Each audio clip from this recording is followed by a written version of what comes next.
Hi there, students. Swain, a swain. Okay, this is an old-fashioned word for a boyfriend.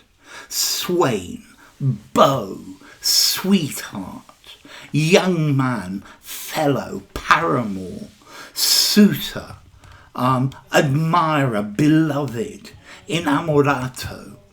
Okay, a swain is a young man who is in love. So Juliet and her swain Romeo.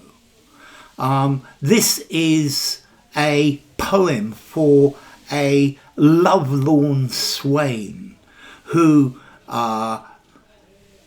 doesn't know how to express his feelings to his loved one, to his girl. The young swain carried the picnic basket for his girlfriend.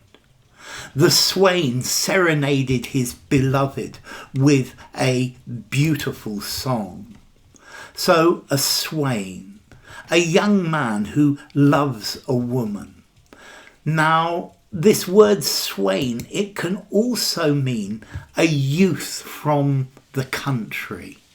But I think that is much more old-fashioned, and I think today, if you're going to find the word swain, you'll find it meaning a young lover, a young suitor.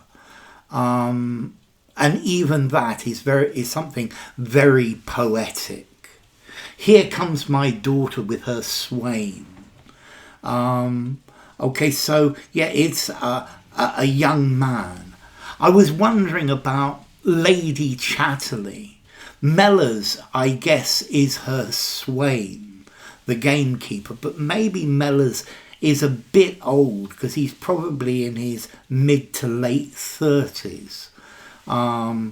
So is Mellors too old to be a swain? I honestly don't know. I think you could probably call him a swain.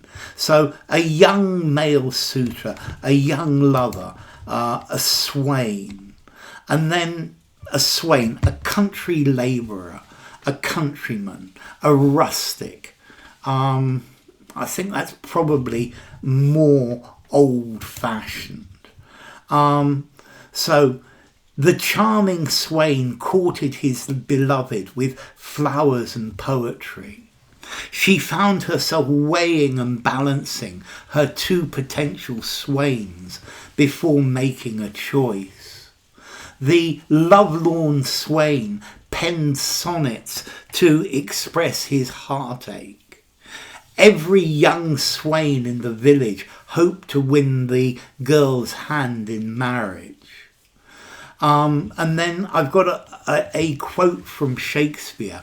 "O God, methinks it were a happy life to be no better than a homely swain." A homely country person from the country. That's from Henry VI.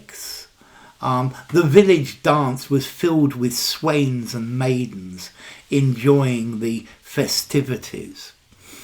You also find this word in coxswain, the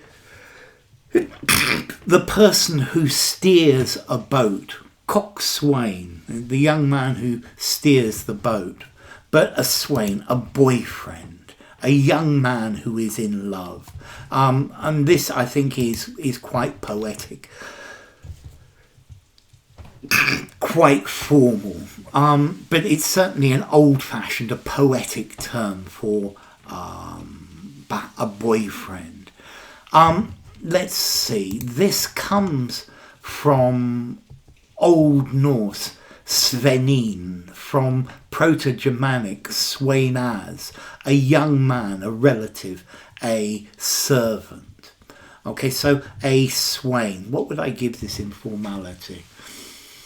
I think I'd probably give it a 6.5, maybe a 7 in formality. It's something I think you would use in a poem or something to give maybe somebody's speech an old-fashioned feel to it. So swain, a male admirer, a suitor. She had a tryst with her swain. The proud swain kissed his bride passionately at the altar. The swain whispered sweet nothings into his lover's ear. The swain's heart skipped a beat when he saw her walk by. The swain gallantly offered his hand to help the lady onto her horse. The handsome swain winked at the young lady as he passed by. So, Swain. Bye for now.